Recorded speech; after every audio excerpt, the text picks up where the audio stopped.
నమస్తే రమగారు. నమస్తే జయ. రమగారు, మనకి మార్గశిర మాసంలోనే గీతా జయంతి కూడా వస్తుంది.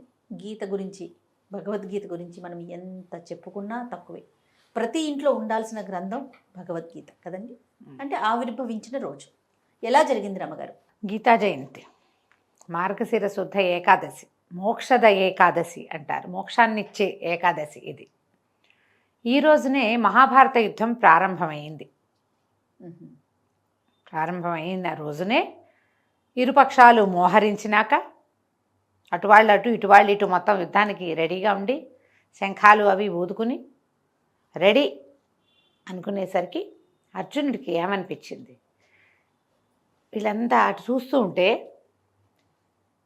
తాతగారు, తండ్రి వరుస అయ్యేవాళ్ళు కొంతమంది, తాతలు, సోదరులు, గురువులు, బంధువులు, స్నేహితులు, చిన్నప్పుడు కలిసి ఆడుకున్నటువంటి సఖులు కొంతమంది, వీళ్ళతోట యుద్ధం అంటే నువ్వు నేను కాసేపు కొట్టుకుని ఎవరింటికి వాళ్ళు వెళ్ళిపోవటం కాదు కదా. చివరిదాకా పోరాడేది యుద్ధం. పోట్లాట గొడవ కాదు, వాదన కాదు. యుద్ధము అంటే చంపు చావు, ఇవి రెండే. అంతే. అర్జునుడికి తన శక్తి తెలుసు, తన బలం తెలుసు. తనొక్కడితే కాదు, తన వైపు ఉన్న వాళ్ళందరి సంగతి తెలుసు, తనతో ఉన్నవాడి సంగతి తెలుసు. ఈ కృష్ణుడు ఒకడు నా పక్షాన ఉంటే వీళ్ళందరూ చీమలు దోమలతో సమానం. భగవంతుడు మా పక్షాన ఉన్నాడు. వీళ్ళందరినీ చీమల్ని దోమల్ని నలిపినట్టు నలిపేస్తే నేను నలిపేది ఎవరిని? మా అన్నయ్యల్ని, మా తమ్ముళ్ళని, మా తండ్రులు, మా తాతలు, మా గురువులు, తమంది స్నేహితులు, వీళ్ళందరినీ చంపి మేము తీసుకునేది ఏమిటి? ఆ రాజ్యమే లభించినా, ఒకవేళ రాజ్యం లభిస్తుంది చివరికి, వీళ్ళెవరూ లేని రాజ్యం, వీళ్ళంతా ఉంటే అది, ఎవరూ లేరు, వీళ్ళంతా పోతారు మొత్తం. వీళ్ళ మీద యుద్ధం చేయాలా రాజ్యం కోసం. ఇలాంటి ఒక నిర్వేదం ఆయనకి లోకొచ్చేసింది. కష్టం, ఈ పని నేను చేయలేననిపించింది, దుఃఖపడ్డాడు. ఇది జరిగింది. కానీ ఒక రకంగా అనిపిస్తుంది భగవంతుడే అతనికి ఈ మోహాన్ని కలిగించాడు. బహుశా ఈ మోహాన్ని కలిగించి, ఈ నిర్వేదాన్ని కలిగించి, అతని నిర్వేదాన్ని మోహాన్ని తనే తుడిచి ఆ గీతని ప్రపంచానికి అందజేశాడు. చెప్పటం కోసమే క్రియేట్ చేశారు ఈ విషయాలు. ఎందుకంటే దీని తర్వాత చాలామంది నాశనం అయిపోతారు. అవునవును. ప్రజలు మిగులుతారు. దీని తర్వాత ఇంకొక యుగం దగ్గరలోకి వచ్చేసింది. అందుకేగా ఇంత యుద్ధం వచ్చింది. కలియుగపు ఆనవాళ్ళు కొంచెం ఛాయలు రావటం వల్లే ఈ ధోరణి వచ్చింది. ద్వాపర యుగపు చివరి పాదం అవటం వల్లే ఈ సమస్య వచ్చింది. తర్వాత యుగం వాళ్ళకి కూడా ఒక మార్గదర్శకత్వం ఇవ్వాలంటే ఇదే సరైన సమయం, సరైన శ్రోత ఉండాలి. ఇప్పుడు ఒక విషయం చెప్తాం మనం, ఎవరైనా సరే వినేవాడు సరైన వాడు అవ్వాలి కదా. ఖచ్చితంగాను. నేనేదో అద్భుతంగా చెప్తే వాడికి అర్థం కావాలి, వాడు దాన్ని లోపలికి తీసుకోవాలి, దానికి తగినట్టుగా అతను ప్రవర్తించాలి. తర్వాత అతను చేసిన పనులు ప్రపంచం చూస్తుంది. వాడు గుడ్ ఎగ్జాంపుల్ అవ్వాలి. ఆ విన్నవాళ్ళు గుడ్ ఎగ్జాంపుల్స్ అవ్వాలి. ఒట్టిగా వినేస్తే ప్రయోజనం లేదు. పైగా అప్పుడు నరనారాయణుల స్వరూపాలుగానే కృష్ణార్జునుల్ని చెప్పుకున్నాం, చెప్పబడ్డారు. అది నిజం, అలా జరిగింది, అదే తెలుసు. ఇప్పుడు నారాయణుడు నరుడికి బోధించిన దాన్ని ప్రపంచం శ్రద్ధగా వింటుంది, అర్థం చేసుకుంటుంది. కొంతమంది అయినా మోక్షగా పదం వైపుకు నడుస్తారు. బహుశా భగవంతుడు ఈ ఆలోచనతోటే అర్జునుడికే ఈ నిర్వేదాన్ని కలిగించి దాన్ని నివృత్తి చేసి అంతే, అదే పాయింట్. అలా జరిగి ఉండవచ్చు. ఎందుకంటే ఆయన అట్లా ఇతరుల మనసుల్లోకి ఆ భావాన్ని చొప్పించటం అనేది ఆయన చేశాడు ఎన్నిసార్లు, ఆయనకి వెన్నతో పెట్టిన విద్య. అందుకని బహుశా ఇది కూడా ఇలా జరిగి ఉండొచ్చు. ఈ దుఃఖపడినటువంటి అర్జునుడిని ఆయన ఓదార్చి, నీదేం లేదు, నువ్వేం చెయ్యాలో అది చెయ్యి, ఫలితం మీద నీకు ఎప్పుడూ అధికారం లేదు, కేవలము కర్మలు మాత్రమే చేయాలి. నువ్వు క్షత్రియుడివి, యుద్ధంలో నుంచున్నావు, యుద్ధం చెయ్యి, రాజ్యంలో ఉంటావు, రాజ్యం చెయ్యి, ధర్మం చెప్పడానికి నుంచున్నావు, ధర్మం చెప్పు, అంతే నీ పని అని ఆయనకి బోధించాడు. 18 అధ్యాయాల్లో బోధింపబడింది.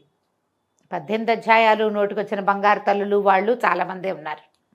చాలామంది నేర్చుకుంటారు. అవును. చక్కగా నోటికి వస్తుంది. అనుష్టుప్ ఛందస్సులో నడిచింది, అద్భుతంగా ఉంటుంది. మహాభారత అంతర్గతంగానే మనకి ఇది కనపడుతుంది. ఇప్పుడు పైగా స్వామి తన స్వరూపాన్ని చూపించాడు అర్జునుడికి. ఈ 18 అధ్యాయాలు, మొదటి అధ్యాయం నుంచి చివరి అధ్యాయం దాకా నోటికొచ్చి అన్నిటికీ అర్థం చెప్పుకుని, ఒట్టిగా అర్థము నోటికి రావటమే కాకుండా తాత్పర్యము, దాని తాలూకు అంతరార్థాన్ని గ్రహించగలిగితే మనం కొంచెం సమస్యల నుంచి బయటపడతాం. మానవులు నిర్వేదాన్ని పొందకుండా ఉంటారు. ఎంతసేపు నేను, నాది, నాకు కావాలి, నేను ఉంచుకోవాలి, నాకు అదేదో కావాల్సిందే, ఇవాళ రేపు ఎల్లుండి అవతల ఎల్లుండి రాగల 15 ఏళ్ల వరకు ప్లానింగు, ఏదైనా జరగకపోతే వెంటనే కుదేలైపోవటం, డిప్రెషన్స్లోకి కూరుకుపోవటం, ఇలాంటివి తగ్గిపోతాయి. మనుషులుగానే జీవించడం ఎలాగో తెలుస్తుంది గీత వల్ల.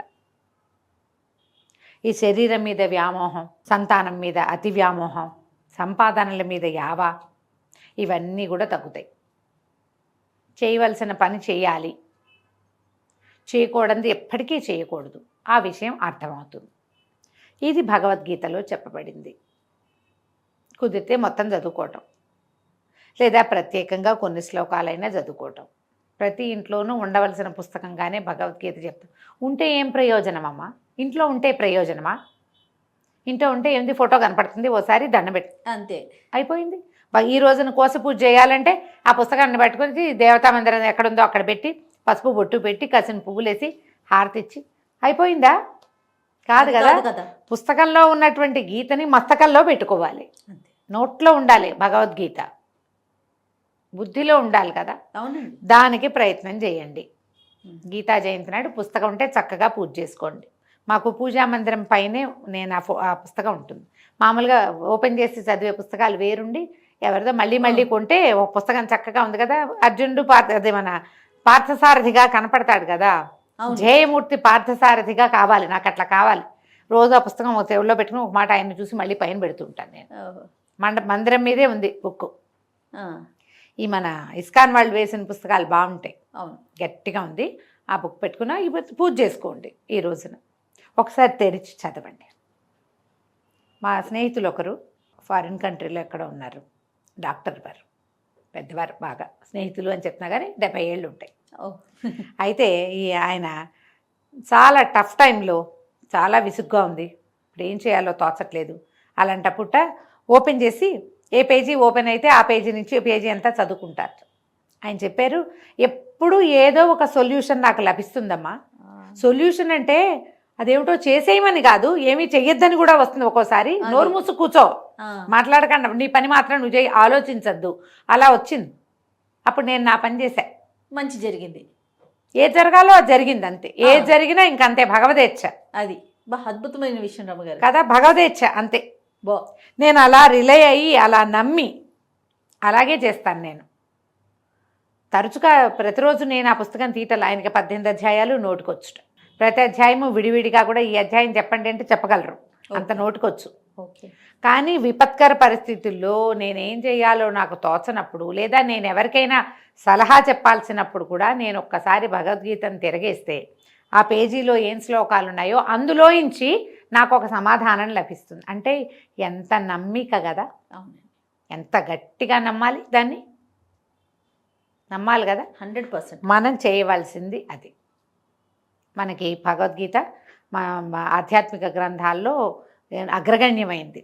ప్రతి ఇంట రామాయణం ఉండాలి, ప్రతి ఇంట మహాభారతం ఉండాలి, ప్రతి ఇంట భాగవతం ఉండాలి, ప్రతి ఇంట భగవద్గీత ఉండాలి. ఈ 4 పుస్తకాలు లేని ఇల్లు, దేవుడు లేని కోవెల, ఇవి ఉండాలి. ఈ 4 ఇంతదో చిన్నదో ఏదైనా సరే ఒకటి ఉండాలి. ఒక్కటి ఆ పుస్తకం భగవద్గీత అంటే ర్యాక్లో ఉంది, అల్మార్లో ఉంది అని చెప్పగలిగేలాగా ఉండాలి. ఏమోనండి ఎక్కడ ఉండాలి చూస్తాను, ఆ పొజిషన్లో ఉంచుకోవద్దు, అది మీకు కనపడాలి. తరచుగా మీరు ఆ 4 పుస్తకాలు, రామాయణాన్ని, భారతాన్ని, భాగవతాన్ని, భగవద్గీతని 4టిని మీరు పలానా ర్యాక్లో ఉంది అని మీరు తీసి ఇవ్వగలిగే స్థితిలో ఉండాలి. ఆ స్థితికి ప్రయాణం చేయండి దయచేసి. గీతా జయంతి అని ఈరోజు ఎక్కడైనా 4 స్పీచ్లు వినేసి పుస్తకం తీసుకొచ్చి పూజ చేసేసి తర్వాత పెట్టె పూజ చెయ్యొద్దు. అప్పుడప్పుడు తిరిగేయండి. రామాయణంలో అద్భుతమైన కథా విశేషం, రాముడి ప్రయాణం అద్భుతం. మహాభారతంలో ఎన్నో రకాలు పంచమవేదంగా చెప్పబడింది. ఈ భాగవతం గురించి కూడా ఒకరోజు చెప్దాం జయ. తప్పకుండా. భాగవతం మహాభారతం తర్వాత రాశారు వేదవ్యాసులు. ఆ, ఇప్పుడు ఈ భగవద్గీత కూడా వేదవ్యాసులు రాసిందే కదా. అవును. ఎందుకంటే ఆ రోజు జరిగింది జ్ఞాపకం చేసుకుని రాశారు, అంతేగా, తర్వాత రాశారు. అవును. అప్పటికప్పుడు గ్రంథస్థం చేయబడలేదు, వ్యాసుల వారు ఇచ్చిందే అది కూడా మనకి. ఒక్క మాట ఆయన్ని తలుచుకుని భగవద్గీత తిరిగేయండి, 4 శ్లోకాలైనా చదువుకోండి, ఒక్క అధ్యాయం చదవండి, పురుషోత్తమ ప్రాప్తి యోగం చదవండి, కనీసం ఎక్కువ శ్లోకాలు లేవు. ఏదో ఒకటి ఈ రోజున ఈ గీతా జయంతి నాడు భగవద్గీత నుంచి కొన్ని శ్లోకాలనైనా చదివి అర్థం కూడా చదువుకోండి. ఎవరైనా చెప్తే వినండి లక్షణంగా. జ్ఞాపకం పెట్టుకోండి, ఈ పుస్తకం ఉందా అంటే ఉంది, ఫలానా చోట ఉంది అని చెప్పగలిగేది మీ ఇంట్లో ఇంటిల్లిపాదికి కావాలి. ఎస్. ఈ 4 పుస్తకాలు మాత్రం శ్రద్ధ పెట్టి జాగ్రత్త పెట్టుకోండి. కాబట్టి ఈ గీతా జయంతి రోజున ఒక మాట కృష్ణుణ్ణి, అర్జునుణ్ణి, ధర్మరాజుని వాళ్ళందరినీ తలుచుకుని సింపుల్ పూజ అంతే, పుస్తకానికి హారతి ఇచ్చి నమస్కారం చేసుకుని చదవండి. ఓకే. తర్వాత తెలుగుకి మీరు చాలా ప్రాధాన్యం ఇస్తారు కదా రమ్మగారు. అలానే టీచర్ వృత్తిలో కూడా పనిచేశారు. స్కూళ్ళల్లో ఉంటే ఎలా ఉంటుంది, లేకపోతే టీచింగ్లో దీన్ని ఇంప్లిమెంట్ చేస్తే ఎలా ఉంటుంది, అసలు ఆ అవకాశాలు మనకున్నాయా? మీకు అలాంటి అభిప్రాయం ఎప్పుడైనా వచ్చిందా? అంటే మామూలు అన్ని స్కూళ్ళల్లో కూడా ఒక మోరల్ సైన్స్ క్లాసు ఇది వరకు ఉండేది జయ. ఇప్పుడున్న స్కూళ్ళల్లో మోరల్ సైన్స్ ఉందా లేదా నాకు తెలియదు. ఓకే, నాకు అనుమానమే. ఈ మోరల్ సైన్స్ క్లాసుల్లో పిల్లలకి రెసిటేషన్ అని కొన్ని నేర్పించేవాళ్ళు, కొన్ని కథలు చెప్పేవాళ్ళు, కొన్ని ఏమైనా నేర్పించేవాళ్ళు. ఆ నేర్పించేది లక్షణం ఏదైనా ఉంటే దాంట్లో భగవద్గీత ఖచ్చితంగా ఉండాలి. భగవద్గీత మత గ్రంథంగా దయచేసి భావించద్దు.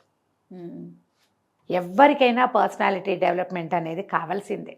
మానవులకి వికాసం మనిషి అన్న వాడికి కావాలి కదా, కావాలి.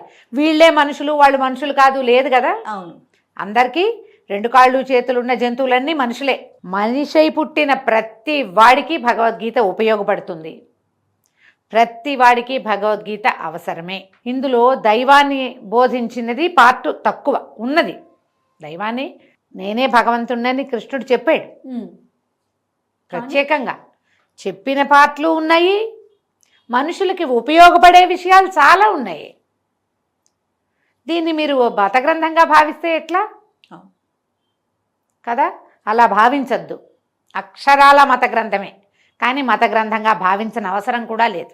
భగవంతుడు నేనే భగవంతుడని చెప్పాడు కదా. అవునవును, చెప్పిన మాట నిజమే అయినా కూడా ఇంకా నీకు మనిషి అన్న వాడికి ఉపయోగపడేవి ఉన్నాయి. నువ్వు ముందు మనిషివి కదా, తర్వాత కదా నీకు మతమో ఇంకొకటో. కరెక్ట్ అండి. నీ కులాలు మతాలు నువ్వేర్పరచుకున్నవి, ఇవన్నీ మనం ఏర్పరచుకున్నాం. ఆయన తర్వాత వచ్చినవి, ఆయన ముందు లేవు కదా. కాబట్టి ఆ పాయింట్ని పక్కకు పెట్టండి. మీకు ఉపయోగపడే భాగాలు ప్రతి వాడు చదవలసిందే. ఎవరికైనా ఎవరైనా ఏదైనా చెప్పవలసిందే. మనం ఎవ్వరం పుట్టుకతోటి ఏది నేర్చుకున్నామా? ఏదైనా లేదు. ప్రతివాడికి ఎవరో నేర్పాలి, ఎవరినైనా చూడాలి. మనం చూసి నేర్చుకునేవి కొన్ని, చెప్తే నేర్చుకునేవి కొన్ని, నేర్పిస్తే నేర్చుకునేవి కొన్ని కదా. ఇప్పుడు చెప్పితే నేర్చుకునేది ఇందులో ఉంది. ఆయన చెప్పాడు, నువ్వు నేర్చుకో. నువ్వు మనిషివైతే అబ్బే నేను కాదంటే నీ ఇష్టం, రకాలు కదా, ఎవరి అభిప్రాయం వాళ్ళది. కానీ ప్రతి వాళ్ళకి ఉపయోగపడే అంశాలే మానవులు సరైన మానవుడిగా ఎదగడానికి భగవంతుడి వైపే అడుగేయాలి ప్రతివాడు. ఇవాళ కాకపోతే రేపు, రేపు కాకపోతే ఎల్లుండి. ఆ నడకకి నీకు ఊతమిచ్చేది భగవద్గీత. కాబట్టి విద్యా సంస్థలో ఉండటం మంచిది. కాబట్టి అప్పుడు ఇందులో మతం లేదు కాబట్టి ఎవరైనా చదువుకోవచ్చు. నమస్తే. నమస్తే జయ.